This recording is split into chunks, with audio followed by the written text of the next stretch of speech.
이 이야기는 은평구 불광동에 사는 김중석 씨가 2012년 9월에 겪은 귀신 이야기다. 쉬는 날이면 항상 서울 근교의 산을 찾는 중석 씨는 그때 그 일을 겪고 난 뒤 한동안은 산을 찾지 못할 정도였다. 등산이라는 말만 들어도 공포심과 함께 심한 수치심도 느꼈기 때문이다. 그리고 그 일로 인해 동료 한 명이 원인도 밝혀지지 않은 채 정신병원에 입원해 아직까지 정신을 못 차리고 있다. 중석 씨는 그동안 여러 산을 다니며 북한산 귀신 이야기는 많이 들었다. 북한산을 오르내리는 사람들 사이에 북한산에서 심심치 않게 귀신을 보았다는 소문을 말한다. 하지만 중석 씨는 그동안 북한산을 혼자 많이 다녀보았지만 북한산 귀신을 본 적이 없었다. 또 혼자 야간 등산도 했지만 북한산에서 귀신이란 걸 본 적이 없었다. 한마디로 북한산 귀신이라는 건 쓸데없는 소문이라고 생각하고 있었다. 북한산을 올라본 사람들 중에는 숨은 벽 코스를 아는 사람도 있을 것이다. 북한산 숨은 벽이 이전에는 잘 알려지지 않아 사람이 뜸했지만 지금은 아기자기하면서 웅장한 거대 화강암 바위, 그리고 그 능선을 오를 때 짜릿하게 느껴지는 스릴을 맛보기 위해 사람들이 많이 찾는다. 또 숨은 벽 가는 길에는 무당집이 있어 기도나 구슬 많이 하기도 한다. 그날도 중석 씨는 다른 주말과 마찬가지로 산을 찾았다. 그런데 다른 때와 달리 같은 직장 동료 2명과 함께였다. 중석 씨가 워낙 서울 근교, 특히 집에서 가까운 북한산은 잘 안다고 평소에 자랑을 많이 해서 직장 동료 2사람이 따라 나선 것이다. 세 사람은 아침에 구파발역 1번 출구에서 만나 704번 버스를 타고 사기막골에서 등산을 시작했다. 중석 씨 일행은 계곡을 건너 비탈을 올랐다.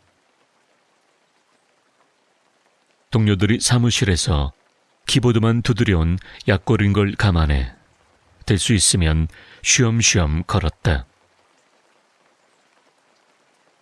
그렇게 천천히 걷는데도 동료들은 뒤처지며 힘들어하는 기색이 역력했다. 상황이 그러다 보니 12시쯤 백운대에 올랐다가 백운 산장 근처에서 점심을 먹으려던 계획을 바꿀 수밖에 없었다. 일단 12시가 가까워지고 있어 밥부터 먹어야 했다. 중석 씨는 등산로를 벗어나 숲 안쪽으로 일행을 이끌었다. 그늘이 있는 곳에서 식사를 할 생각이었다. 그건 역시 중석 씨가 잘 아는 곳이어서 길은 없어도 조금만 더 들어가면 앉아 쉬기에 적당한 바위가 있었다. 그리고 그 옆으로는 물도 흘러 오가는 등산객들한테 방해받지 않고 조용히 잠도 한숨 잘 수 있는 곳이었다. 중석 씨 일행은 그곳 바위 위 나무 그늘 쪽에다 짐을 풀었다. 이야, 아늑해서 좋네. 어떻게 이런 곳을 다 알고 있었대 그래? 와, 여기 물 좀 봐. 엄청 시원하네. 두 사람은 힘든 몸을 쉴 수 있는 뜻밖의 쉼터를 만나 어린 아이들처럼 좋아했다. 그곳은 작은 물길을 따라 좌우로 나무들이 빽빽하게 우거져 있었는데 바깥 세계와는 완벽하게 격리된 듯 고요하고 아늑했다.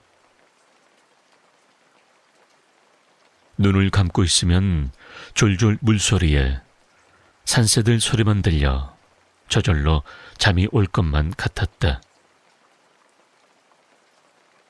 하지만 워낙에 고요한 곳이라 혼자 왔으면 좀 으스스한 기분이 들만도 했다. 중석 씨 일행은 땀에 젖은 얼굴과 팔, 다리를 시원한 물에 씻었다. 그런 뒤 바위 그늘 쪽에 자리를 잡고 앉아 각자 싸가지고 온 음식들을 꺼냈다. 김밥과 치킨, 과일에 음료수와 막걸리가 있었다. 자, 먹기 전에 고시래부터 하고. 동료가 김밥 한 개를 집어 옆으로 휙 던지며 고시래하고 외쳤다. 바닥으로 떨어진 김밥은 좁고 경사진 바닥면을 따라 바퀴처럼 또르르 굴러 내려갔다. 그 김밥을 보며 중석 씨가 아깝다는 듯이 웃으며 한마디 했다. 그거 미신 아냐? 미신은 미신이죠.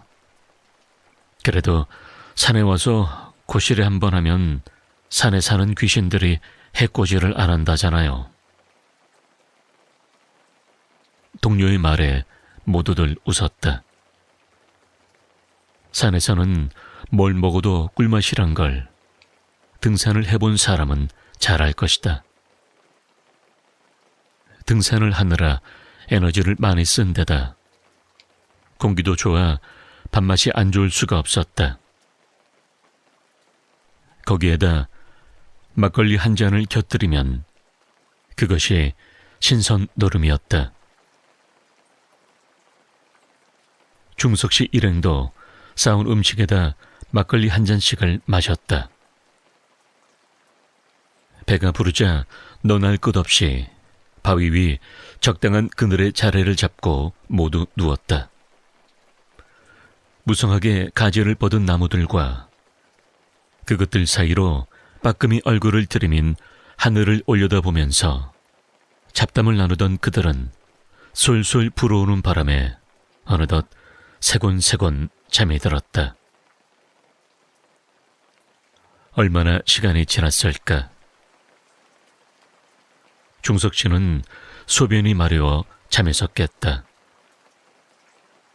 옆을 보니 동료들이 웅크린 채 아직은 잠에 들어 있었다. 중석 씨는 바위면을 따라 조금 아래쪽으로 내려갔다.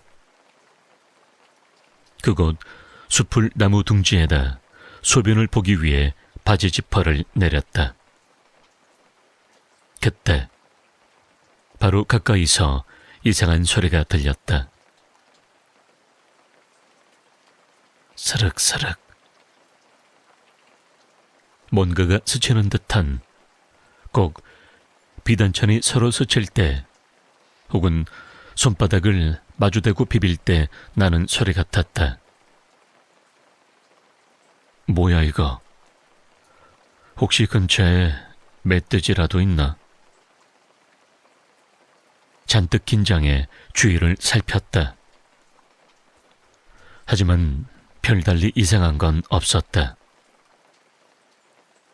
하지만 그 이상한 소리는 끊어질 듯 계속 들려왔다. 중석 씨는 온 신경을 귀에 집중해 소리 나는 쪽을 찾아내려고 했다. 그리고 소리가 나는 곳이라고 생각되는 곳으로 두어 발걸음을 옮기며 앞을 가리고 있는 나뭇잎을 손으로 제꼈다. 그때 중석 씨 입에서 헛비명이 새어나왔다. 중석 씨 앞으로 2미터쯤 떨어진 곳이었다.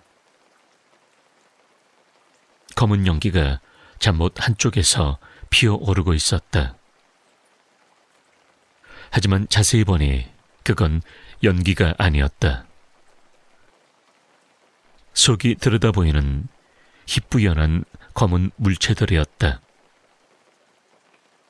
그리고 그것들은 사람의 형상을 띠고 있었다.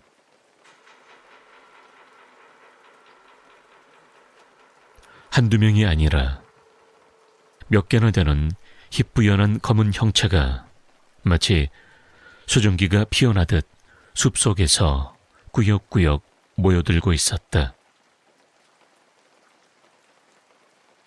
중석진은 자기도 모르게 비명을 내질렀다. 비명 소리에 놀란 동료들이 뛰어왔고 중석 씨는 그 자리에 주저앉았다. 그리고 그의 바짓가랑이는 소변으로 질퍽하게 젖어 있었다. 무슨 일이냐고 급하게 묻자 중석 씨는 덜덜 떨리는 손을 들어 앞을 가리켰다. 하지만 그곳에는 아무것도 없었다. 그냥 북한산 자락의 평온한 숲길이었다. 두리번거리는 중석 씨의 눈에는 동료가 고수리하며 던진 김밥 한 개가 떨어져 있는 게 보였다. 그런데 그때 두리번거리던 정석 씨 눈길이 한 동료에게 딱 멈춰졌다. 그리고 중석 씨 입에서 헉하는 숨 멎는 소리가 새어나왔다.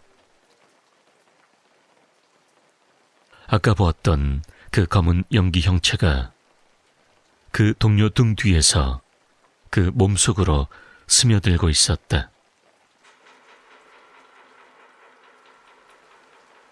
하지만 동료는 아무것도 느끼지 못하는 것 같았다. 중석 씨가 손가락으로 그 동료를 가리키며 입을 벌린 채 저기 소리만 반복하는 사이 그 검은 형체는 마치 종이에 물 스며들듯 이제 머리 형체만 남기고 동료의 몸속으로 거의 다 빨려 들어간 상태였다.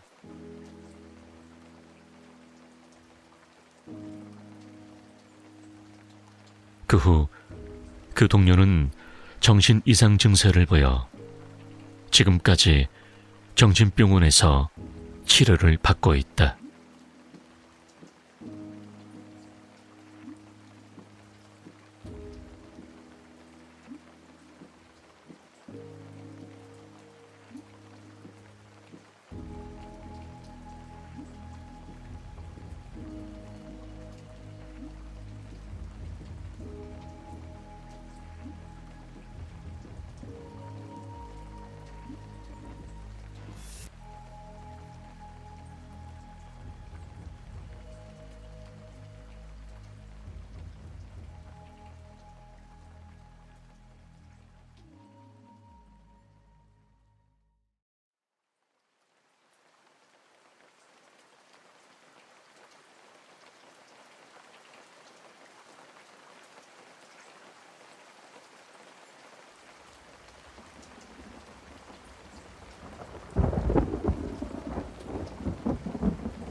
호프집 지하홀.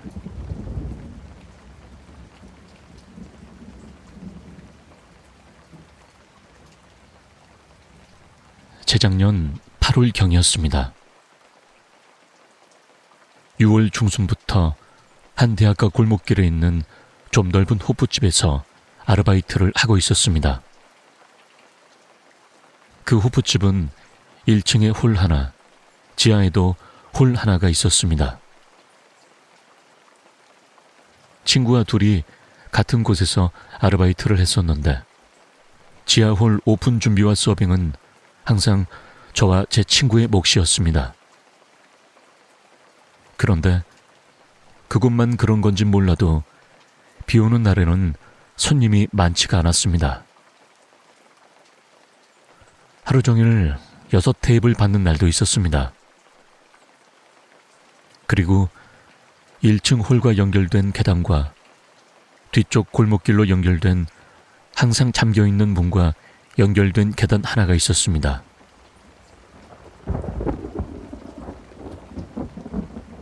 그리고 또 비가 하염없이 내리는 날이었습니다. 그날 친구는 사정상 알바를 하루 쉬기로 했었습니다. 그래서 오픈 준비를 저 혼자 하게 되었는데 지하로 내려가려는 찰나 주방 아주머니께서 지하에 있는 케첩통을 가져다 달라고 하셨습니다. 전 그것만 가지고 잠깐 올라오면 되는 거니 지하 불을 켜지 않고 통을 가져가려고 생각했습니다. 그리고 선반 위에 있던 통을 잡는 순간 갑자기 귀에 거슬리는 소리가 들렸습니다. 옷이 바닥에 쓸리는 소리와 뭔가 바닥을 살짝 치는 듯한 소리. 전 순간적으로 소름이 돋아서 얼른 불을 켜기 위해 몸을 돌렸습니다. 불을 켜려면 제 몸은 오른쪽으로 돌아봐야 했습니다. 근데 어째서 왼쪽으로 몸을 돌렸는지 한순간 몸이 굳어져 버렸습니다. 골목길 쪽으로 나 있는 계단에서 머리가 헝클어지고 옷이 너덜거리는 어떤 여자가 천천히 계단을 기어 내려오고 있었습니다. 그 계단은 약간 가파른 계단이었고 밖은 아직 그나마 환해서 계단 부근 쪽은 어느 정도는 보이는 상태였습니다. 그리고 내가 그 모습을 보며 몸이 굳어버리는 순간 그 여자는 갑자기 얼굴을 확 들면서 저를 똑바로 쳐다봤습니다. 정말 아무 말도 나오지 않았습니다. 숨이 막히는 듯한 느낌과 머리가 아찔하면서 한순간 정신을 잃을 듯 했습니다. 그러다가 이러면 안 된다는 생각이 뇌리를 스치고 지나가면서 본능적으로 소리를 질러댔습니다. 그러면서 누군가가 쿵쾅거리며 계단을 내려오는 소리와 함께 주변이 환해지면서 1층 알바생 2명이 저를 붙들고 왜 그러냐고 정신 차리라면서 흔들어 댔습니다. 전 계속 정신 나간 사람처럼 소리를 질러댔고요. 일단 그 둘은 저를 데리고 1층으로 올라갔고 제가 자초지종을 얘기하자 사람들은 요새 일하느라 피곤해서 헛것을 본 것일 거라고 했습니다. 저도 그렇게 믿으려고 애쓰며 그날은 1층 알바생들이 지하에서 일하고 저는 1층에서 서빙을 했습니다. 일주일 정도 후에 전 다시 지하로 내려왔고 그날도 비가 와서 손님은 없는 상태였습니다. 저랑 친구는 지하 테이블에 앉아서 주방 아줌마들이 해주신 간식을 먹으면서 수다를 떨고 있었고 저는 간혹 오싹오싹하고 소름이 돋는 듯한 느낌이 있었지만 며칠 전에 일 때문에 괜히 그러는 거려니 하고 그냥 대수롭지 않게 여겼습니다. 그리고 친구와 저는 콜라를 꺼내 먹으려다 지하 냉동실에 콜라가 얼마 남지 않은 것을 보았고 친구는 콜라를 가지러 1층으로 잠깐 올라갔습니다. 왜 그때 아무 생각도 못하고 친구 혼자 1층으로 올라가게 냅뒀는지 정말 아직도 후회됩니다. 저는 우리가 앉아있던 테이블에 팔꿈치를 대고 몸을 기대고 있는 자세였습니다. 그리고 친구의 모습이 계단에서 사라지자마자 거의 바로 갑자기 지하불이 탁 나가는 것이었습니다. 그리고 저는 제가 기대고 있던 테이블 위에서 엎드린 채로 고개만 돌려 저를 빤히 쳐다보고 있던 그 여자와 눈을 마주쳐버리고 말았습니다. 빨갛게 충혈된 눈, 계단을 기어 내려오던 그 자세 그대로. 그 이후의 기억은 나지 않습니다. 친구가 콜라를 가지고 내려왔을 때 저는 쓰러져 있었다고 합니다. 불이 나갔던 곳은 계속되던 천둥 번개와 비 때문에 잠시 정전이 되었던 거고 바로 불이 돌아왔나 봅니다. 그날 이후 저는 죄송하단 말과 함께 당장 호프집 알바를 그만뒀고요.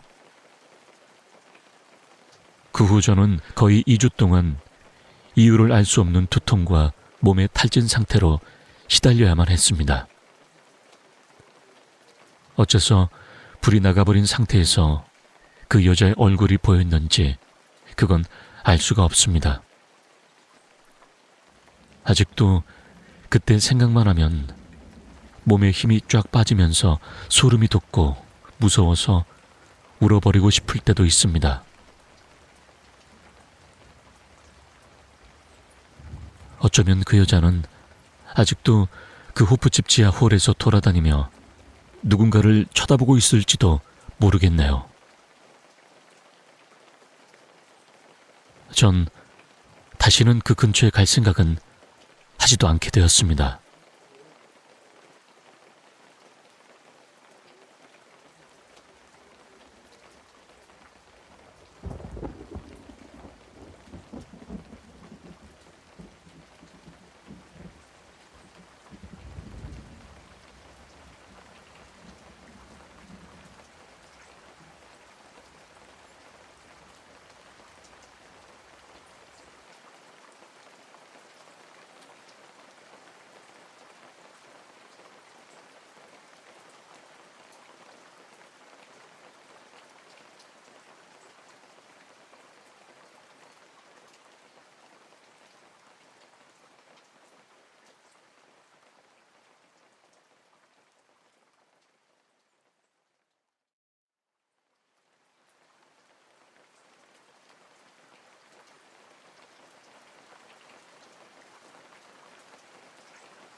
밀실.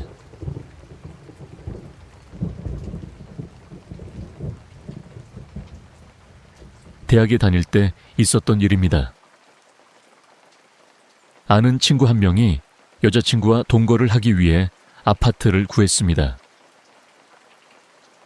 한국과는 다르게 미국의 아파트는 좁고 오래된 데다 시설도 좋지 않은 3층에서 5층의 건물을 뜻합니다. 아무튼 방을 구하게 된 그 친구는 가구를 들여놓고 입주 준비를 시작했다고 합니다. 그런데 왠지 알 수 없는 묘한 기분이 계속 들었다고 합니다. 계속 이상한 생각이 들었지만 피곤하기도 한데다 다음날 강의가 있었던 터라 그냥 잠을 청했다고 합니다. 그런데 어디선가 누군가가 똑똑똑하고 두드리는 소리가 들려왔습니다. 누가 왔나 싶어진 그가 현관 쪽으로 다가갔지만 밖에는 아무도 없었습니다. 장난이라고 생각한 그는 다시 잠을 청했다고 합니다. 그런데 다시 똑똑똑 하는 소리가 들려왔습니다. 짜증이 난 그는 장난을 치는 범인을 잡을 생각으로 잠자리에서 일어나 현관문에서 숨을 죽이고 있었다고 합니다. 아니나 다를까 또 똑똑똑 하는 소리가 울렸습니다. 그런데 이번에는 소리가 침실 옆의 벽에서 들렸습니다. 이번에는 소리가 부엌에서 났다고 생각해서 부엌으로 갔다고 합니다. 그렇지만 부엌을 계속 뒤져도 아무것도 발견되지 않았습니다. 화가 난 그는 그 소리가 다시 나기를 기다리며 부엌에서 기다리고 있었다고 합니다. 그런데 이번에는 그 소리가 침실에서 들려왔습니다. 무서워진 그는 방에서 나가 집을 바라봤다고 합니다. 밖으로 나가보니 집에는 모든 방의 불이 환히 밝혀져 있었습니다. 단 한 곳에 창문만 빼고 그 창문은 부엌과 침실의 사이에 있는 창문이었습니다. 그저 벽으로만 생각했던 공간에 사실은 창문이 달려있던 것입니다.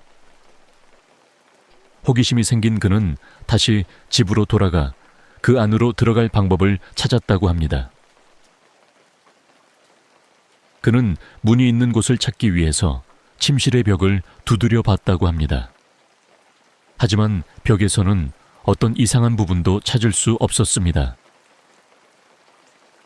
부엌 쪽도 마찬가지였고 방 위에 있는 옥탑방에서도 이상한 점은 찾을 수 없었습니다. 결국 마지막으로 그가 찾아보게 된 곳은 계단이었습니다. 그는 계단 한 곳 한 곳을 두드리며 천천히 걸어 올라갔습니다. 이윽고 단 한 곳에서 다른 곳과는 다른 통통통 하는 맑은 소리가 들렸습니다. 궁금한 나머지 그는 그 부분의 벽지를 뜯고 안을 들여다 보았습니다. 안은 유리창으로 막혀 있었습니다. 하지만 너무 어두운 탓에 안의 모습은 전혀 보이지 않았다고 합니다. 결국 깨림칙했던 탓에 그는 그날 여자친구 집에서 잤다고 합니다. 그리고 그 다음 날 아침 그와 여자친구는 다시 그 방을 조사하러 갔습니다. 손전등으로 방 안을 비춰봅니다. 방 안에는 완전히 해지고 녹슨 침대, 다 깨진 세면대가 있었습니다. 그리고 창가에는 낡아빠진 옷을 걸친 백골이 있었습니다. 둘은 겁에 질려 소리를 지르며 뛰쳐나와 경찰에 신고를 했고 소방서에서도 출동해 밀실을 뜯어냈습니다. 안에는 정말로 다 썩어 뼈만 남은 인간의 사체가 한 구 있었다고 합니다. 이후 밝혀진 사실에 따르면 그 시체는 집이 건설될 당시 실종된 남자였다고 합니다. 그는 건설주의 딸을 강간했다는 소문이 돌고 있었고 건설주는 복수를 하겠다고 평소에도 이를 갈았었다고 합니다. 남자의 실종 이후 경찰은 건설주를 조사했지만 증거가 나오지 않아 석방했고 그는 석방된 지 얼마 되지 않아 죽었다고 합니다. 남자의 시체는 손톱이 부러지도록 벽을 긁어서 벽에는 피가 묻어 있었고 굶어 죽었던 것으로 보인다고 합니다. 묘한 것은 밀실이 발견되기 훨씬 전부터 워싱턴주에 이것과 유사한 이야기가 나돌고 있었다는 것입니다. 그리고 아직도 풀리지 않는 의문점이 한 가지 있습니다. 도대체 똑똑똑 소리는 누가 냈던 것일까요?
여자의 귀신.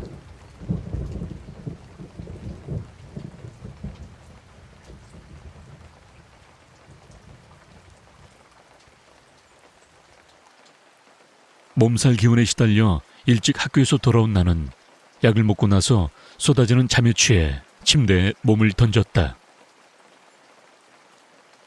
그때 어머니는 안방에서 성경을 읽고 계셨던 것 같다.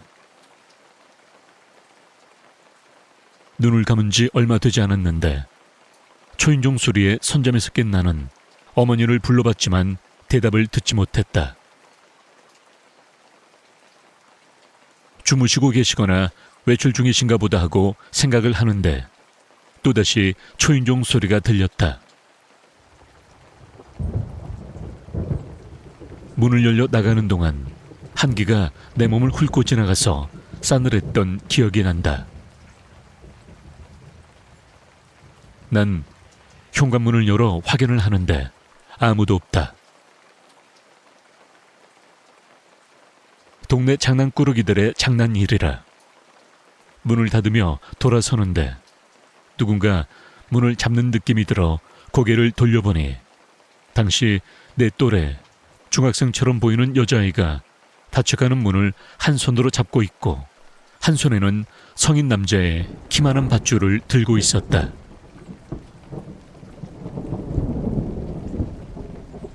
누구세요? 문 열어놔. 네? 너 누군데? 문 열어놓으라고.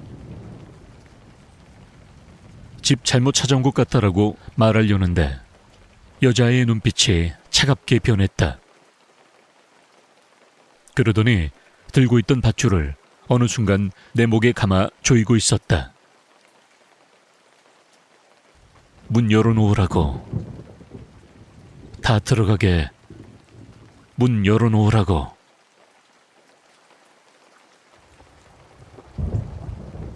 그때 이해하기 힘든 소녀의 말보다는 일단 내 목숨을 조여오는 밧줄부터 떼놔야겠다고 판단했다. 그 아이는 몸살로 축 처져 있는 나를 죽이려고 했다. 난생 처음으로 겪는 당황스러움. 그것보다 죽을지 모른다는 공포 때문에 나는 그 아이의 배를 걷어차고 재빨리 가장 가까운 방의 화장실로 들어가 문을 닫으려고 했다. 하지만 문을 닫을 수 없었다. 그 소녀가 문틈 사이로 한 팔을 집어넣었기 때문이었다. 닫지 마. 문 닫지 마. 열어놔.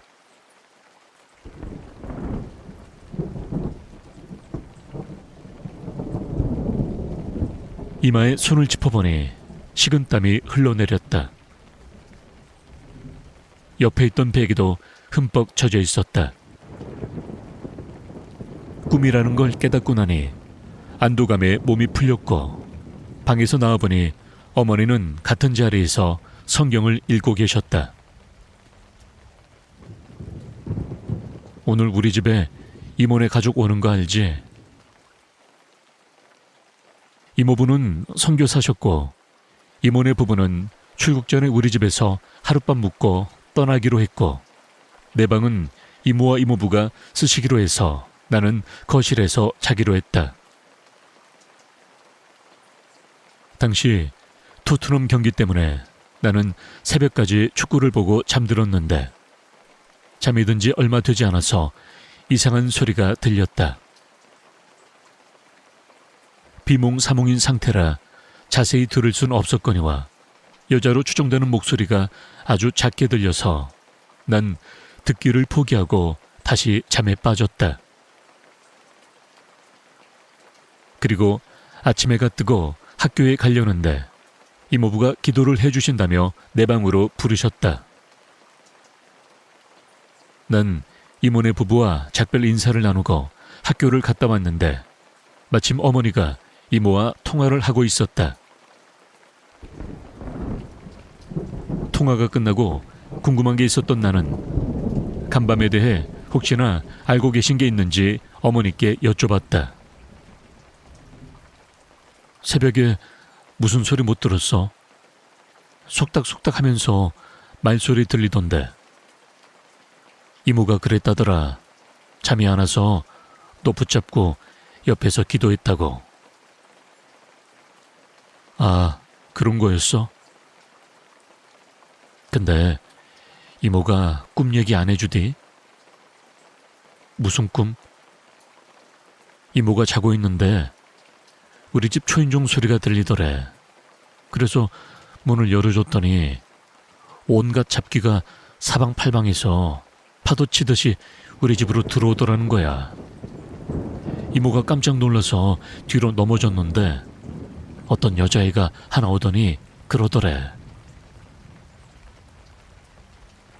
아까 걔 어디 갔어? 걔 어디 갔냐고. 하면서 밧줄을 이모한테 두르더래. 너무 놀래서 잠도 깨고 못 잤다고 그러더라.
배교.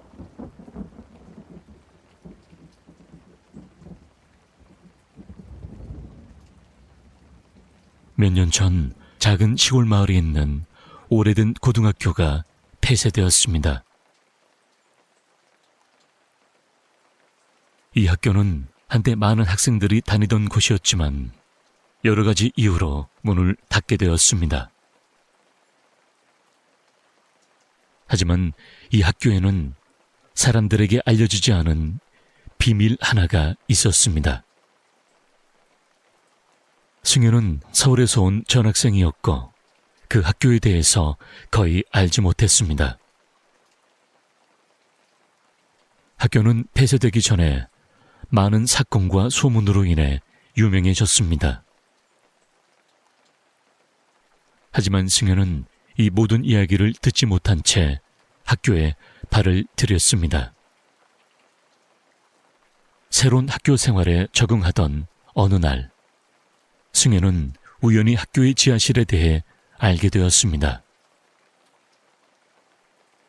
친구들은 지하실에 귀신이 나온다는 소문을 들려주며 그곳엔 들어가지 말라고 경고했습니다. 하지만 호기심이 많은 승현은 친구들의 경고를 무시하고 지하실을 탐험해보기로 결심했습니다. 어느 날 밤과 후 승현은 지하실로 가는 길을 찾았습니다. 학교의 한쪽 구석에 있는 낡은 문이 지하실로 통하는 입구였습니다. 문을 열자 계단이 아래로 이어져 있었고 승현은 조심스럽게 계단을 내려갔습니다. 지하실은 어둡고 차가웠으며 오래된 먼지 냄새가 가득했습니다. 승현은 손전등을 켜고 지하실을 둘러보았습니다. 그곳에는 오래된 책상과 의자들이 어지럽게 놓여 있었고 벽에는 낡은 포스터들이 붙어 있었습니다. 그러던 중 승현은 지하실 한쪽 구석에서 이상한 상자를 발견했습니다. 상자는 자물쇠로 잠겨 있었지만 승현은 근처에서 열쇠를 찾아서 상자를 열었습니다. 상자 안에는 오래된 일기장과 사진들이 들어 있었습니다.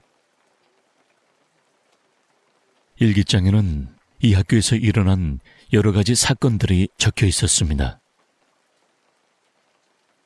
특히 20년 전 이 학교에서 일어난 끔찍한 사건이 자세히 기록되어 있었습니다.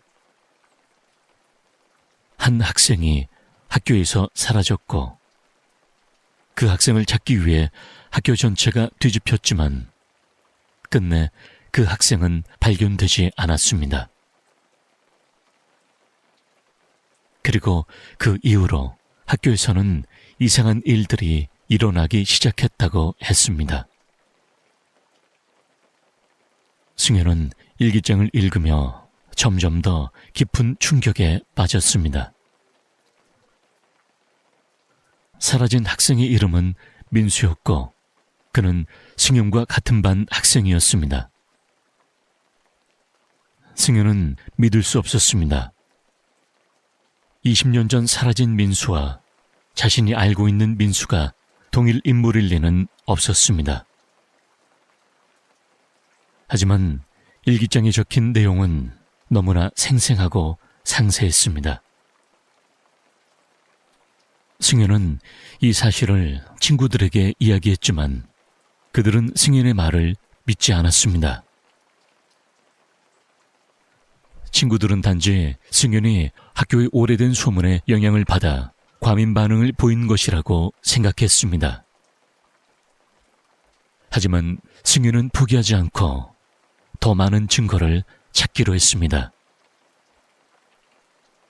며칠 후 승현은 학교의 기록 보관소에서 민수의 자료를 찾았습니다. 20년 전의 민수는 실제로 존재했으며 그의 사진도 기록되어 있었습니다. 승현은 그 사진을 보고 다시 한번 충격을 받았습니다.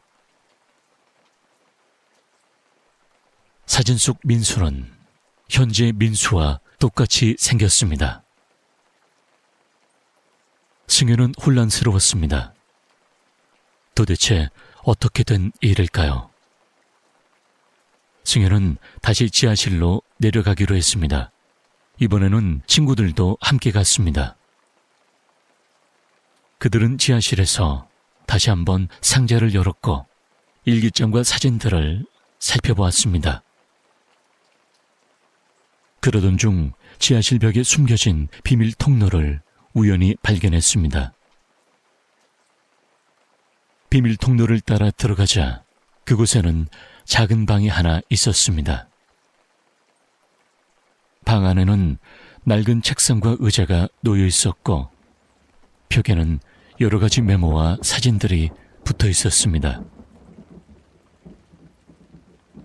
그 메모들은 사라진 민수가 남긴 것들이었습니다. 메모를 읽어보니 민수는 20년 전 이 학교에서 실종된 후 이 방에 갇혀 있었다고 했습니다. 그는 누군가의 실험 대상으로 사용되었고 그 실험은 시간여행과 관련된 것이었습니다. 민수는 그 실험을 통해 20년 후의 세계로 오게 됐고 현재의 민수로 살아가고 있었습니다. 하지만 민수는 그 실험을 통해 결국 죽게 되었고 그 영혼이 지금의 민수인 것 같았습니다. 승윤과 친구들은 이 사실을 알게 되었습니다.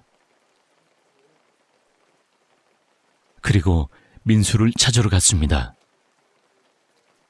하지만 그날 이후로 민수의 모습은 보이지 않았습니다.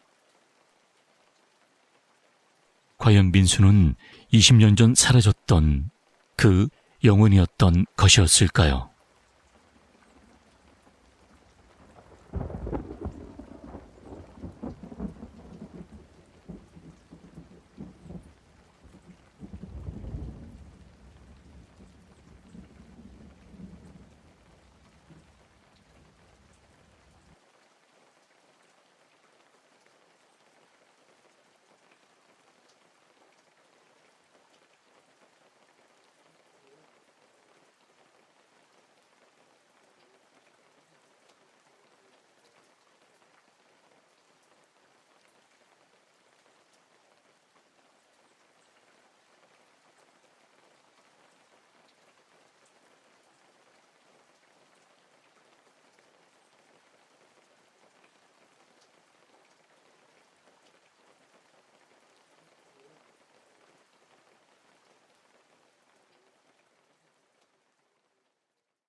이 이야기는 관악구 청룡동에 사는 상호 씨가 2013년 6월에 겪은 이야기다.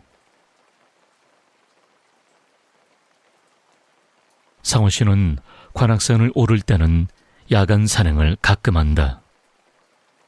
집이 관악산 근처다 보니 복잡한 낮보다는 호젓한 밤에 등산을 하기에는 더없이 좋은 곳이다. 상호 씨가 관악산을 오르는 코스는 정해져 있었다. 서울대학교 정문에서 제4야영장으로 해서 연주대 쪽으로 올라왔다. 원래는 사당역에서 하마바위 지나 연주대로 올랐는데 그쪽은 왠지 점점 싫어졌다. 밤에 혼자 그곳으로 등산을 하면 선유천 약수터 조금 못 미친 곳을 지날 때마다 매번 온몸에 소름이 돋는 느낌이 들어서 무서워서 안 가게 되었다. 그날도 상호 씨는 밤 2시 10분에 서울대 정문 관악산 광장을 지나 기분 좋게 야간 등산을 시작했다. 사람도 없고 날도 맑은 데다 달이 아주 밝아 길이 훤히 보일 정도였다. 그런 날은 헤드램프를 켜지 않아 길을 더 넓게 볼 수 있다. 상호 씨는 제4야영장에서 왼쪽으로 꺾어서 연주샘을 지났다. 그쪽 코스는 눈 감고도 오를 만큼 잘 아는 곳이었다. 한참을 올라가던 상호 씨는 소나무 근처 벤치에 도착했다. 그곳은 정상까지 3분의 2쯤 되는 곳인데 등받이가 있는 긴 벤치 한 개를 만들어 놓아 잠시 쉬어가기 좋은 곳이다. 밤에 산을 오를 때 그곳에서 잠깐 쉬며 물도 마시고 간단한 스트레칭도 했다. 그날도 저 앞에 벤치가 보이자 상호 씨는 쉴 수 있다는 생각에 발걸음이 빨라졌다. 그런데 달빛에 비친 벤치를 자세히 보니 먼저 온 누군가가 앉아 있었다. 이 시간에 나처럼 산에 오는 사람도 있어. 아무리 서울 속에 있는 관악산이라고 해도 밤 산행은 무섬증이 난다. 그런데 중간에서 사람을 만나면 낮과 달리 반갑기 마련이다. 자세히 보니 중년 아줌마였다. 연주함에 갔다 오는 사람인가? 수능이나 무슨 큰 시험 때는 관악산 정상에 있는 연주대나 연주함에서 철야 기도를 하고 새벽에 내려오는 사람들이 가끔 있었다. 상호 씨는 반가운 마음이 들어서 먼저 인사를 했다. 일찍 오셨네요. 이 밤에 여자분 혼자서 대단하시네요. 그런데 여자는 대답이 없었다. 보통 산에서, 그것도 밤중에 등산하다가 사람을 만나면 서로 인사를 하는 게 인지상정이다. 아무도 없는 산에서 사람을 만나면 한편으론 무섭기도 하고 한편으론 반갑기도 해서 서로 인사를 한다. 간단하게나마 서로 인사를 주고받으면 적어도 상대방이 무섭지는 않다.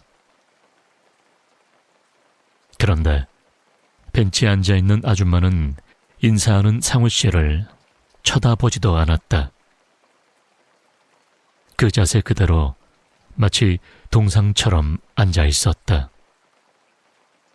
그리고 뭐라고 중얼거리고 있다.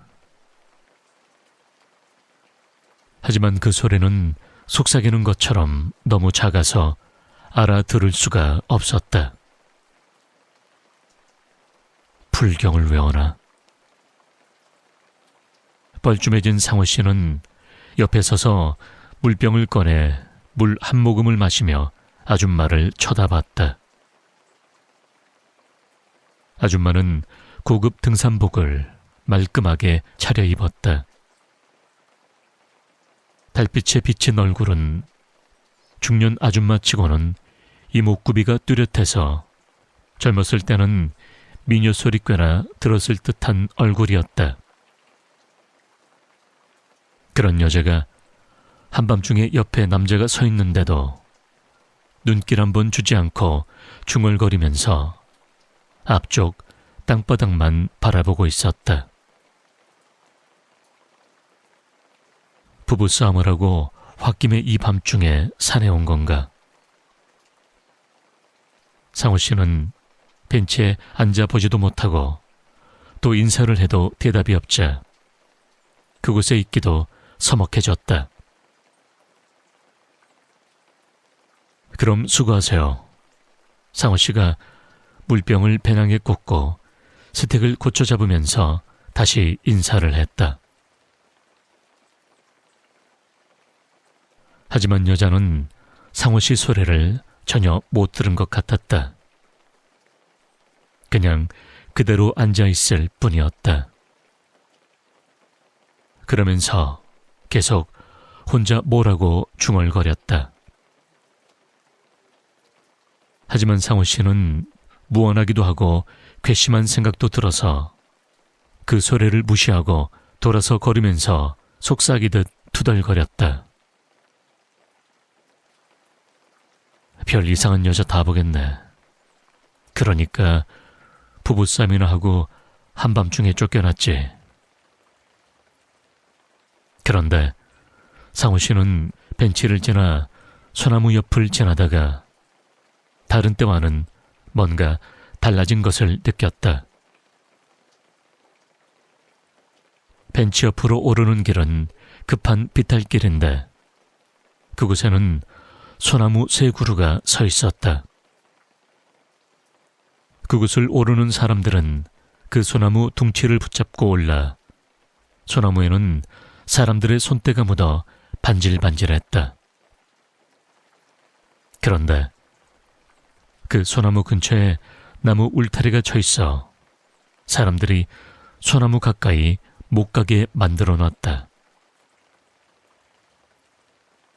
이건 또 뭐야? 왜 이렇게 해놓은 거야?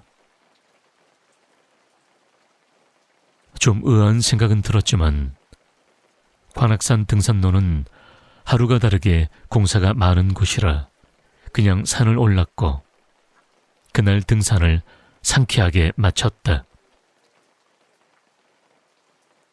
일주일 뒤 금요일 아침, 상호 씨는 회사 동료들과 함께 다시 관악산을 올랐다. 회사에서 한 달에 한 번씩 주는 월차를 이용해 평일날 부서원들끼리 관악산을 찾은 것이다. 상호 씨는 밝은 날 관악산을 찾으니 주변이 새롭게 보여 기분이 좋았다. 서울대 정문 광장에 모여 산을 오르기 시작한 일행은 연주샘을 지나 소나무 세 그루가 있는 벤치까지 올랐다. 평일이라고 해도 역시 낮이라 벤치 근처에는 많은 사람들이 모여 쉬고 있었다. 그런데 그곳에서는 무슨 산신제 같은 것을 방금 끝낸 듯이 어수선했다. 근처 등산객들은 삶은 돼지고기와 과일, 막걸리 등을 먹고 있었다. 이리 와서 한잔하시오. 방금 노제 지낸 집에서 이거 등산객들 먹으라고 주고 간 거요. 들어보니 그곳에서 돌아가신 분의 노제를 지내고 방금 끝냈다고 했다. 산에서 지낸 제사 음식을 먹으면 등산 중 부상을 안 당한다는 말도 있고 공짜로 생긴 막걸리와 고기라 사람들은 오고 가면서 한 잔씩 마셨다. 여기서 누가 죽었다고? 상호 씨는 처음 듣는 소리였지만 일단 막걸리 한 잔을 얻어먹는데 상호 씨 눈에 푯말 하나가 눈에 띄었다.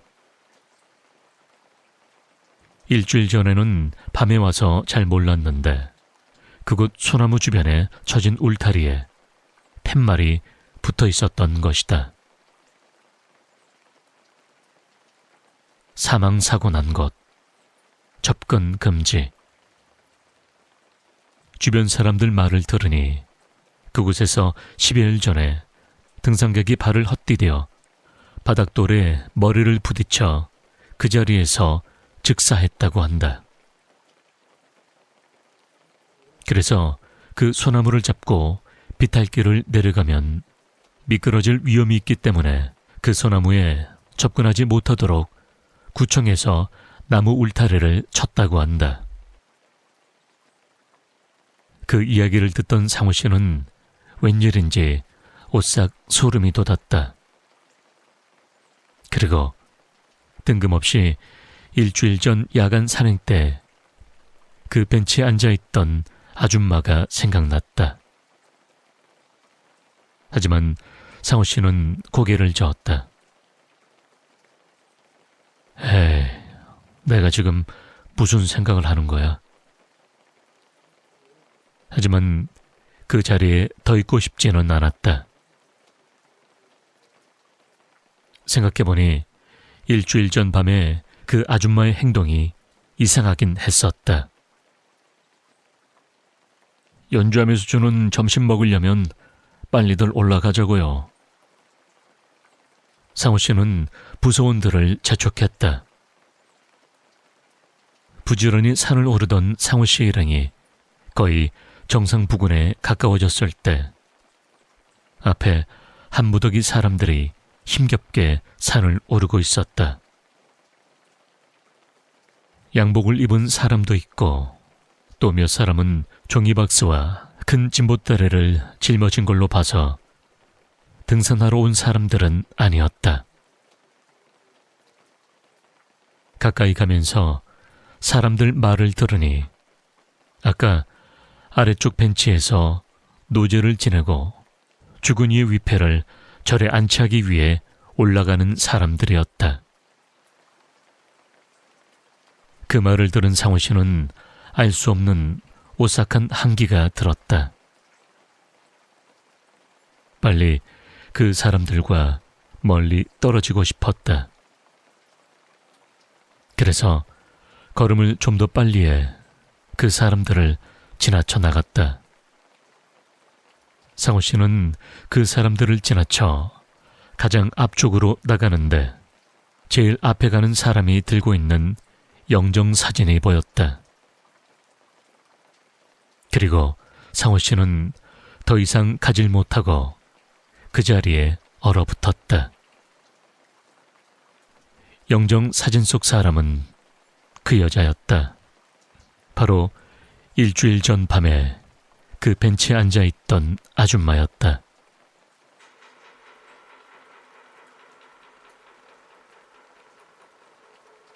그때서야 상호 씨는 일주일 전 야간 산행 때 그 밤중에 벤치에 혼자 앉아있던 그 아줌마가 중얼거리던 소리가 희미하게 기억났다. 그 소리는 불경을 외우는 소리가 아니었다.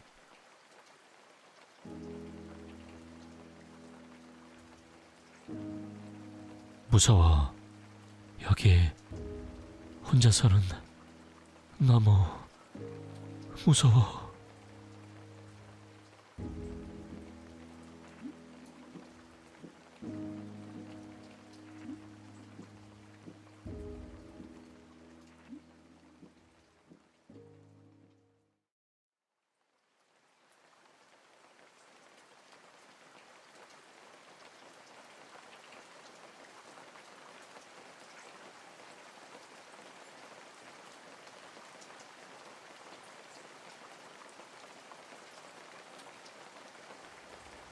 엘리베이터 살인마.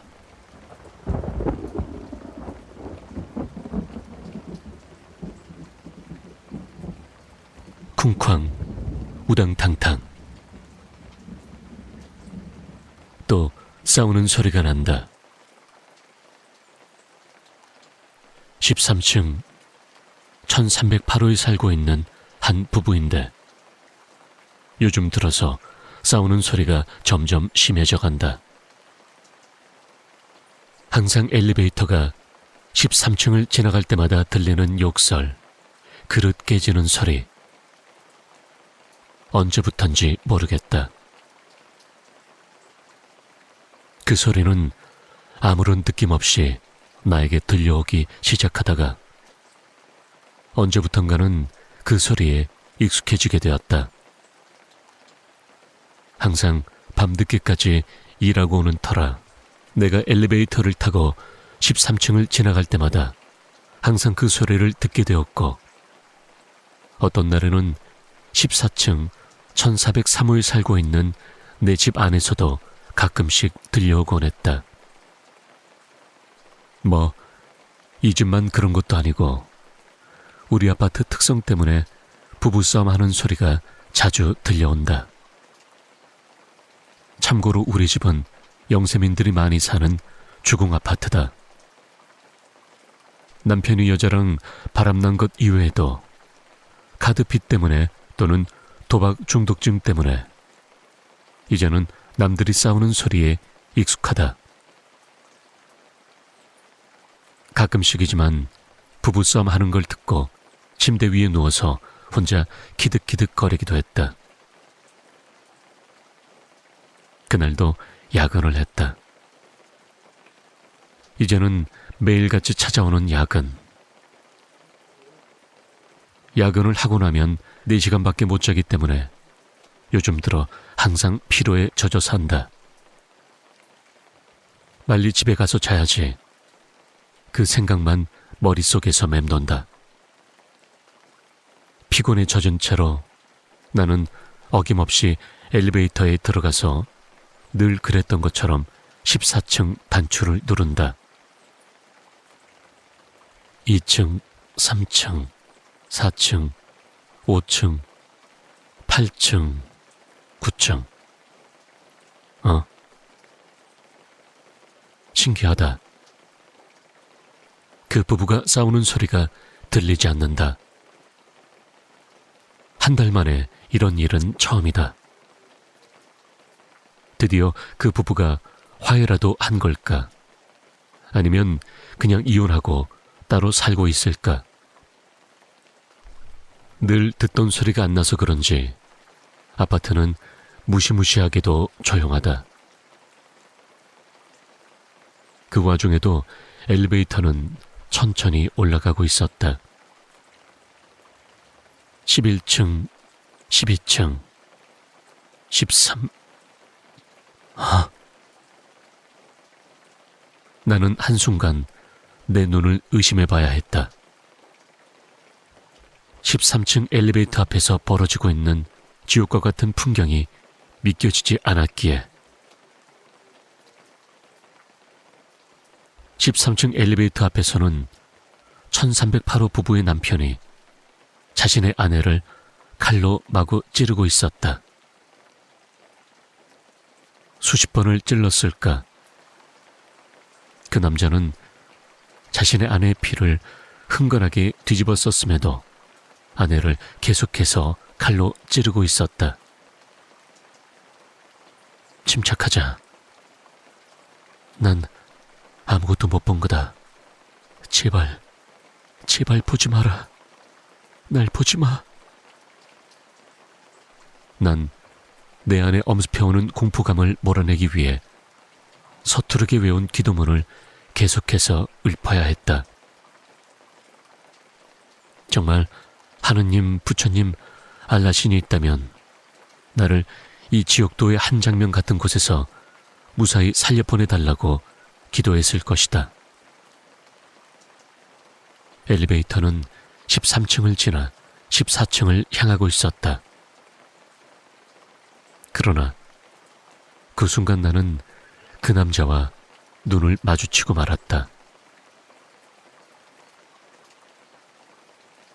눈이 뒤집혀질 정도로 미친다는 게 저런 것일까? 눈동자 없이 하얀 눈에 붉은색 핏줄만 가냘프게 보이는. 시간이 없다. 그 남자는 나를 죽이기 위해 곧 14층에 올라올 것이다. 그런 생각 때문에 엘리베이터가 13층에서 14층으로 올라가는 그 순간이 마치 수십 년처럼 느껴졌다. 마침내 엘리베이터는 14층에서 멈춰선 채 천천히 문이 열리기 시작했다. 난 문이 열리는 순간 동안 기다릴 수 없었다. 반쯤 열린 문 사이로 황급히 빠져나와 미친 듯이 1403호 우리 집으로 달려갔다. 1403호 앞에서 번호를 누르는 내 손은 미친 듯이 떨리기 시작했다. 하지만 그 공포심보다 살고자 하는 본능이 앞섰기 때문일까? 간신히 떨리는 내 손을 진정시키고 번호를 모두 누르고 문을 열려는 순간이었다. 이것만 누르면 된다. 제발, 빨리. 그때 멀지 않은 곳에서 계단을 박차고 뛰어오는 소리가 들렸다. 그 소리에 내 몸은 미친 듯이 반응하기 시작했다. 내 몸 안의 모든 신경이 번호를 누르는 것에 집중하는 것 같았다. 그리고 서둘러 모든 번호를 누르고 문을 열었다. 소리는 점점 더 가까워져 왔다. 황급한 마음에 고개를 돌려보니 5미터도 안 되는 곳에서 그 남자가 보였다. 아내의 피를 뒤집어 쓴 채 눈이 뒤집힌 채로 게다가 한 손에는 피 묻은 칼을 들고 내게로 달려오는 그 남자가 보였다. 나는 미친 듯이 집 안으로 들어가 문을 닫은 뒤에 문을 잠갔다. 문이 잠기는 소리와 함께 미친 듯이 문고리를 돌리는 소리, 그리고 문을 두드리는 소리만 계속해서 들렸다.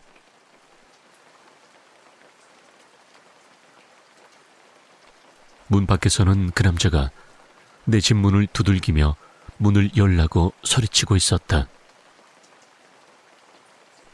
무슨 호기심이었을까?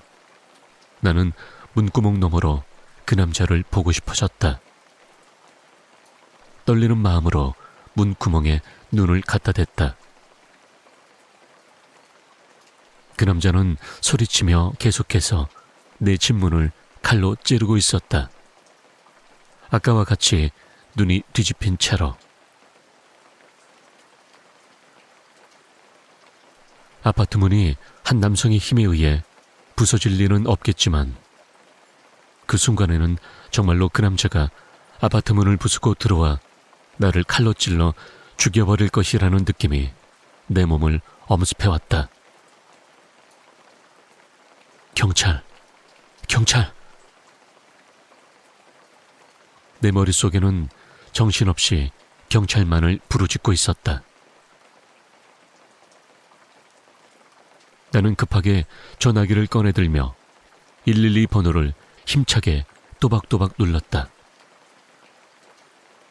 혹시나 잘못 눌러 다른 곳으로 통화가 될까 봐서. 112입니다. 무엇을 도와드릴까요? 건장한 남성의 목소리. 그 남자의 말 한마디에 내 모든 목숨이 달린 듯이 나는 미친 듯이 소리쳤다. 살인자가 여자를 죽이고. 진정하시고 거기가 어딘지 말씀해 주실 수 있습니까? 땡땡동 땡땡 아파트 1408호. 제발 살려주세요. 살인자가 나를 죽이려고 해요. 그 후 단발마의 비명을 지른 채 난 수화기를 잡고 기절했다. 다음날 나는 경비 아저씨에게 경찰들이 우르르 아파트로 들이닥치더니 피투성이에 1308호 남자를 데리고 가버렸다는 이야기를 들을 수 있었다. 13층에서 내가 볼 수 있었던 것은 정신없이 처진 폴리스 라인과 1308호 여자의 시체가 누워 있었던 것을 표시해주는 분필 그림, 그리고 분필 그림 주변에 흩뿌려져 있는 핏자국 뿐이었다.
귀신 본 선영이.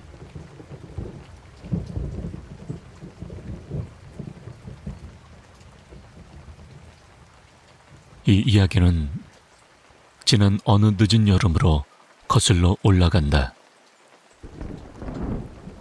고등학교 때부터 몰려다니던 우리 4명은 하나둘씩 군입대를 앞둔 시점이었고, 그냥 그렇게 군대 끌려가기 전에 다 같이 여행이나 다녀오자는 의견이 나왔었다. 나를 제외한 3명의 친구들은 여자친구가 있는 상태였고, 여행 당일날 친구의 여자친구 중 한 명이 자기 친구와 함께 오기로 했었다. 이렇게 우리는 목적지를 강촌으로 잡고 아침 일찍부터 전철역에 하나둘씩 모였는데,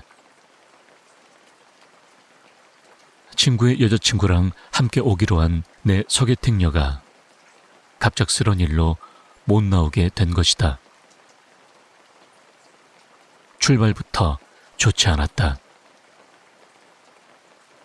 결국 우리 7명은 청량리에서 기차를 타고 강촌으로 향하던 중 기차 안에는 MT를 가는 학생들 무리와 우리처럼 뒤늦은 여름을 보내려 가는 일행들로 만원이었으며 우리는 강촌 가도 민박집 구하기가 쉽지 않을 거라 생각했었다.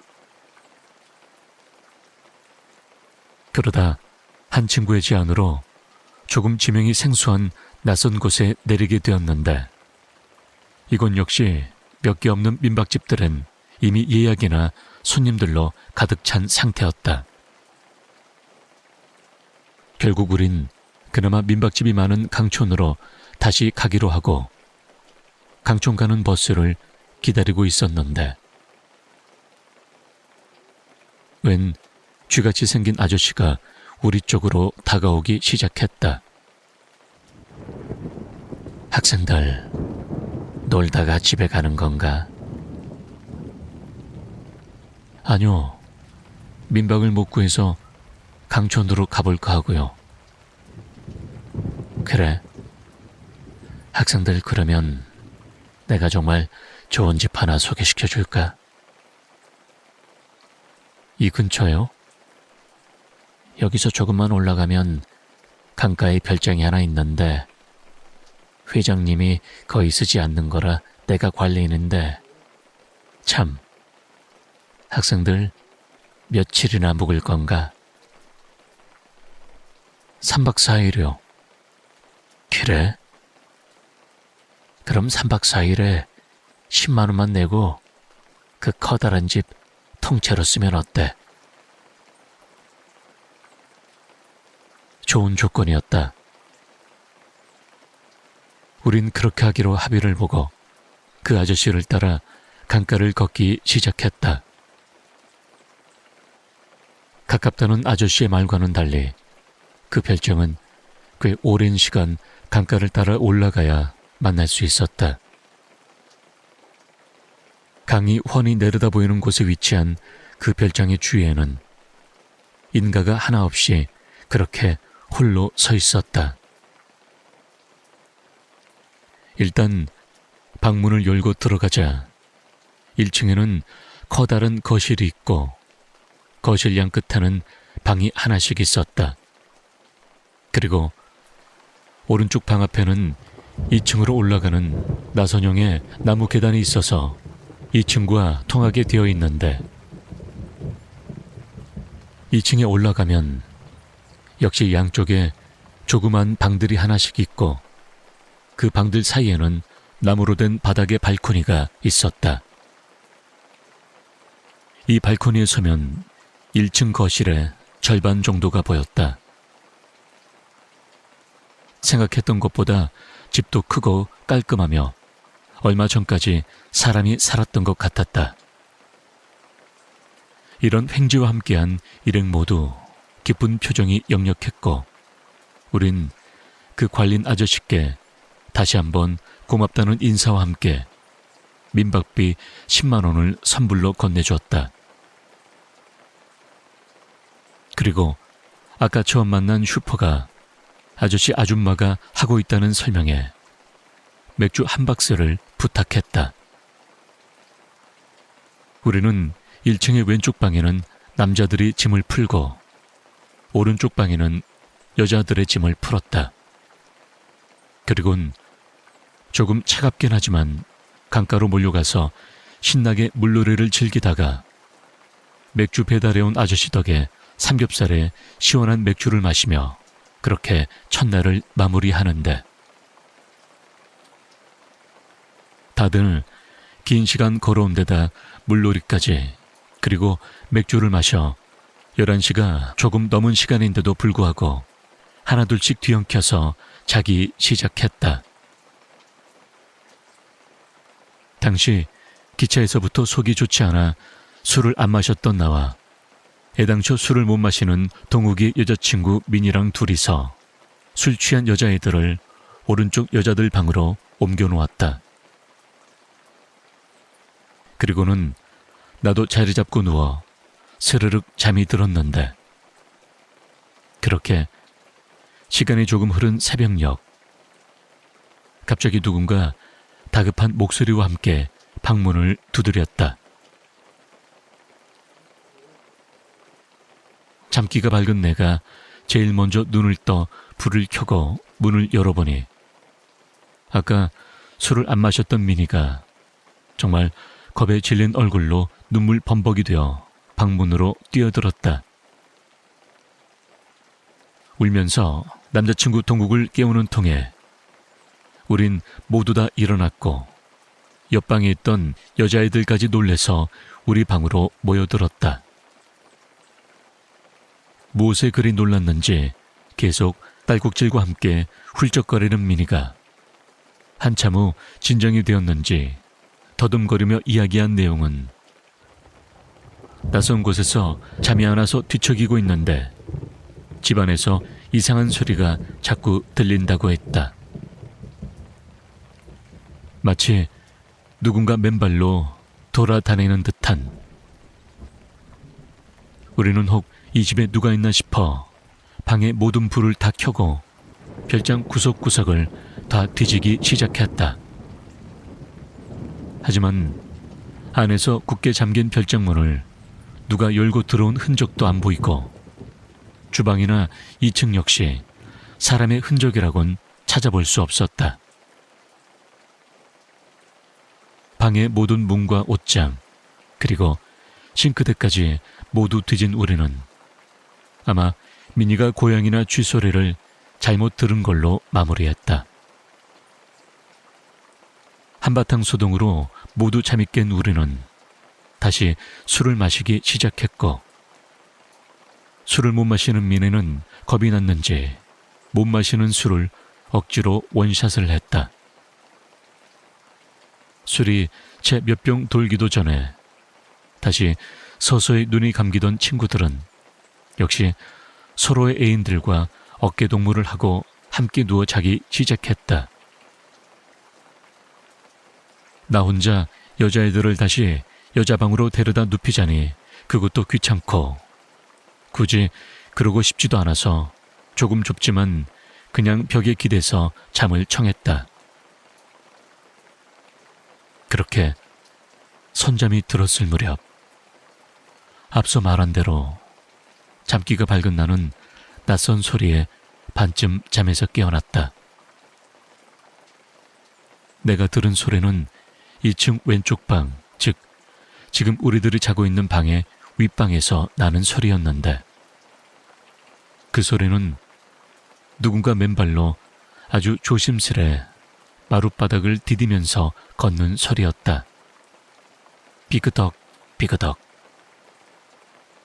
순간 내 머리에 제일 먼저 떠오르는 생각은 고등학교 때부터 사귀어온 승환이와 선영이 커플이었다. 아니 이것들이 여기까지 놀러와서 빈방 찾아다니며 뭐하는 짓인지 순간 어떻게 혼내키지 고민하는 사이 그 발자국은 계단을 내려오기 시작했다.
귀신 본 선영이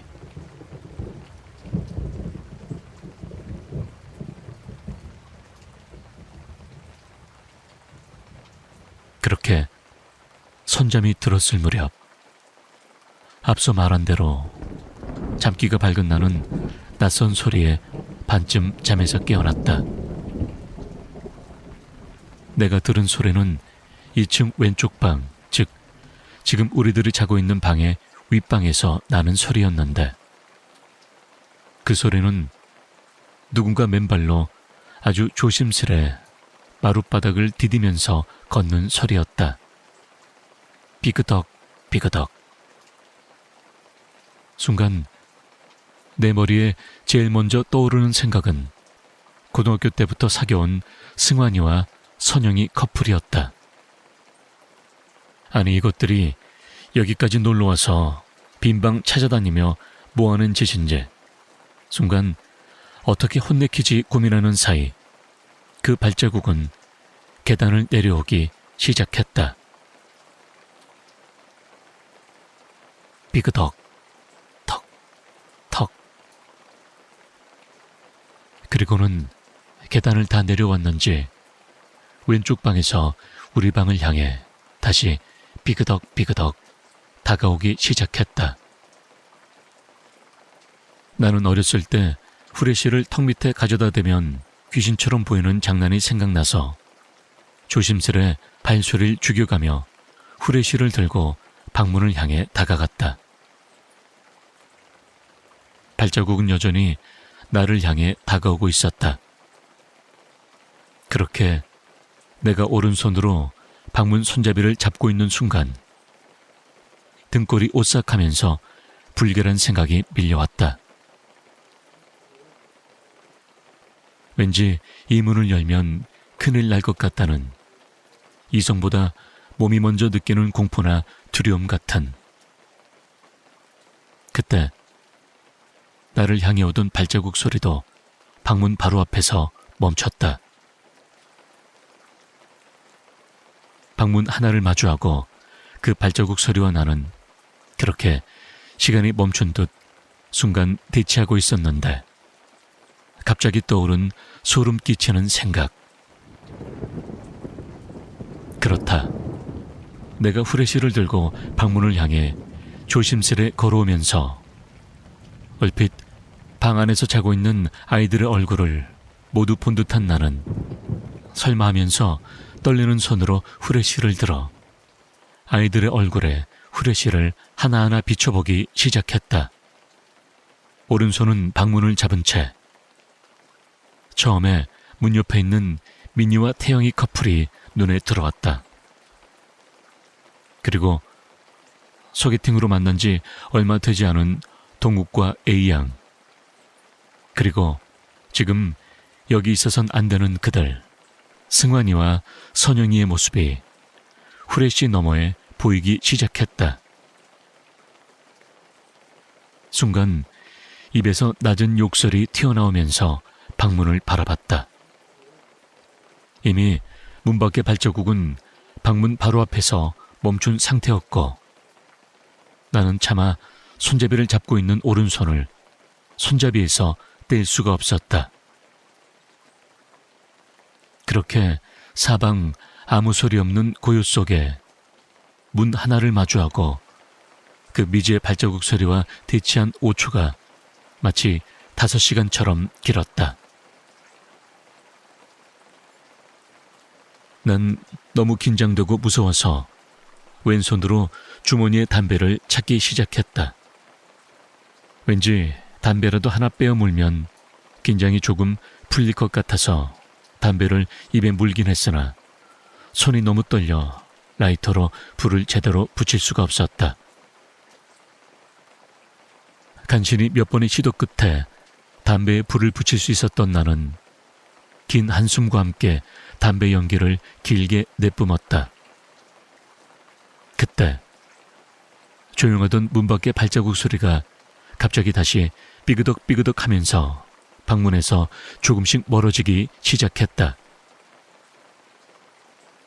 아까 온 길을 그렇게 다시 되돌아가기 시작했다.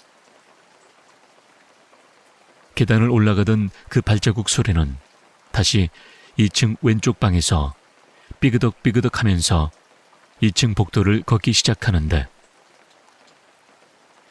그렇게 들리던 발자국 소리가 2층 왼방에 들어서자 갑자기 멈추는 것이었다.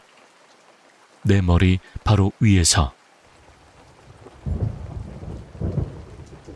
난 차마 고개를 들어 천장을 바라볼 수 없었다.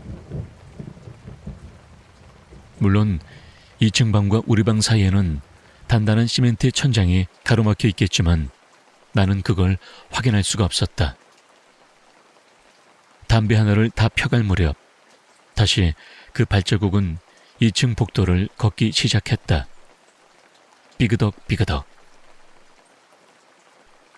그렇게 2층 오른쪽 방문에서 2층 방문을 계속 왔다 갔다 하던 발자국은 2층 오른쪽 방문, 즉 내 머리 위에 도착해선 잠시 멈추었다가 다시 왔다 갔다를 반복했다. 두려움과 긴장이 극에 달한 나는 나도 모르게 오른손으로 방문을 꼭 잡은 채 잠이 들어버렸다. 얼마쯤 잤을까?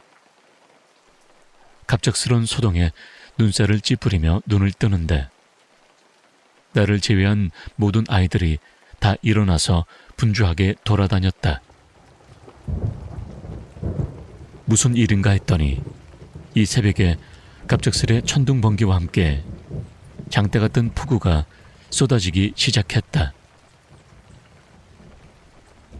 그런데 우리가 묵고 있던 1층 오른쪽 방과 왼쪽 방에 빗물이 스며들기 시작하더니 금세 바닥이 축축해졌던 것이었다. 내 친구들과 여자친구들은 모두 각각 짐을 들고 2층으로 올라갔다. 2층 계단을 올라가자마자 있던 2층 왼쪽 방은 방문을 열자 정면에 커다란 창문이 있고 그 창문 아래는 벽에 붙은 조그만 침대가 있었다. 침대 크기로 봐선 아마 아이 방인 듯했다. 천둥번개는 순간순간 창을 통해 강가와 절벽의 나무들을 보여주며 비는 그칠 기미 없이 계속 내리는데 이미 잠을 몇 번 설친 우리들은 각자 자리를 잡자마자 다시 잠이 들기 시작했다.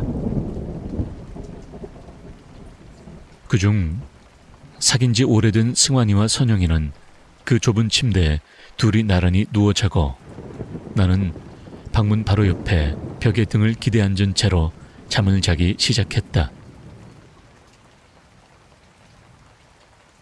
시간이 얼마나 흘렀을까? 갑자기 들려오는 여자의 찢어지는 듯한 비명소리에 나는 눈도 뜨기 전에 그 비명소리의 주인공이 누구인지 알 수 있었다. 선영이었다. 눈을 뜨자 침대에 걸터 앉은 선영이가 나를 향해 미친 듯이 고함을 질러대고 있었다. 정확히 말하면 내가 아닌 내 옆에 열린 방문을 향해서였다. 갑작스런 비명에 놀란 아이들이 다 깨어나서 선영이를 달래는데 그렇게 한참을 꺽꺽거리며 비명을 지르던 선영이가 제 풀에 지쳐 잠시 기절을 해버렸다. 선영이가 그렇게 혼조를 하자 처음 이상한 소리를 들었던 민희가 덩달아 울기 시작했다. 그렇게 정신없을 무렵 어느새 비는 그치고 커다란 창문 너머로 조금씩 여명이 트기 시작했다.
귀신 본 선영이.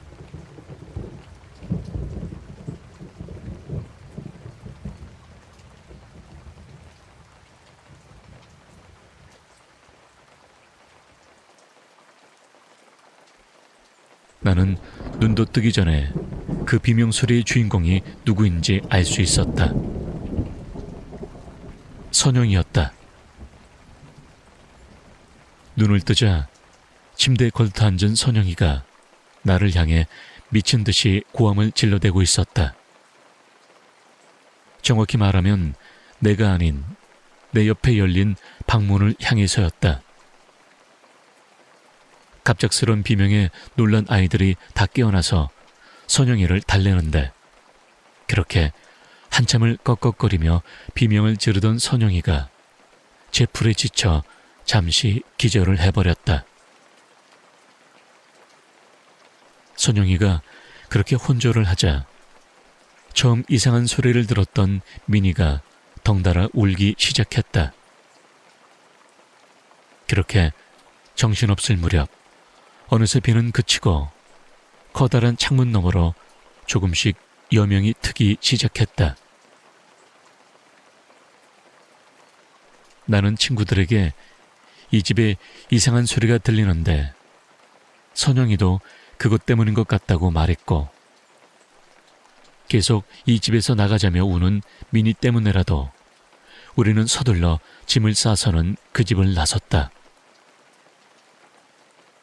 다시 그렇게 강가를 따라 버스 정류장으로 걷던 우리는 민박철이라 그런지 새벽부터 일찍 문을 열고 마당을 쓸고 있는 슈퍼집 아주머니를 만날 수 있었다. 그런데 이 아주머니 우리를 처음 보는 순간 그 표정은 잊을 수가 없었다. 마치 너희가 어떻게 살아서 여기에 왔냐는 듯한. 그러다 표정 관리를 한 아주머니는 우리에게 무슨 일이냐고 물었다. 내 친구 동욱이가 별장이 불편해서 나가야겠다면서 하루치만 빼고 나머지 돈을 돌려달라고 말을 했다. 그러자 아주머니는 아주 담담히 하루치를 제하지도 않고 순순히 10만 원을 그대로 다 돌려주었다. 뭔가 의심쩍었지만 일단 주는 돈을 돌려받고 슈퍼문을 나서는데 아주머니가 뭔가 하나를 물어왔다. 그런데 왜 하루만 묵고 가는 거냐고. 별장에서 이상한 소리가 난다고 말을 하려는 내 옆구리를 동욱이가 툭 치면서 말리더니 그냥 별장에 물이 새서 잠을 못 잔다고만 이야기했다. 그렇게 우리는 그날 바로 인천으로 돌아왔으며 그날 이후로 선영이는 점차 말수가 줄더니 결국에는 하루 종일 말을 안 하기 시작했다. 병원에서는 일시적인 실어증 증세라고 진단했으며 그 뒤로 우린 그날 있었던 일에 대해서는 다시는 꺼내지 않기로 암묵적인 약속을 하고는 기억 속에서 그 일들을 다 지워버렸다. 그렇게 우린 서로 다른 날짜에 군대를 다녀오기 시작했고 군 제대 후 몇 년 뒤 승환이와 선영이가 제일 먼저 결혼을 했다. 물론 그 일시적인 실어증은 6개월 후 조금씩 치료가 돼서 지금은 전혀 이상이 없다.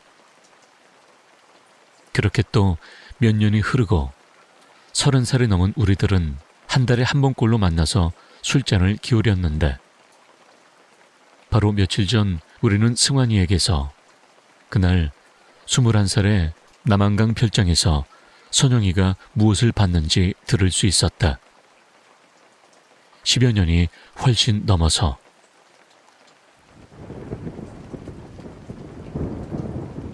지금부터 내가 들려주는 이야기는 당시 선영이가 보았던 걸 선영이 눈을 통해 다시 이야기한다는 걸 미리 말해두겠다. 평소보다 피곤한데 많은 맥주를 마신 선영이는 2층 방 침대에서 잠을 자던 도중 화장실이 몹시 가고 싶어 잠에서 깨어났다. 하지만 이 별장의 화장실은 처음 우리가 묵었던 1층 왼쪽 방 옆에 있는데 여자애 혼자서 이 새벽 화장실 가기가 무서웠다. 그래서 옆에서 자는 남자친구 승환이를 조심스레 깨우는데 깊이 잠들었는지 흔들어도 깨어날 기세가 안 보였다. 그런데 이때 복도 반대편에서 이상한 소리가 들리기 시작했다. 자세히 들어보니 발자국 소리였다. 비그덕 비그덕. 무서운 선영이는 승환이를 더욱 힘껏 흔들어 깨우기 시작했다. 하지만 승환이는 마치 죽은 사람 마냥 아무리 심하게 흔들어 깨워도 일어나질 않았다. 이때 방문 밖에서 들리던 발자국 소리는 점차 빨라지기 시작했다. 마치 네가 그 녀석을 깨우기 전에 내가 먼저 너에게 다가간다는 듯한. 이에 겁이 난 선영이는 울면서 승환이와 동욱이 그리고 내 이름을 마구 불러댔다. 제발 아무나 한 명만 일어나 달라고.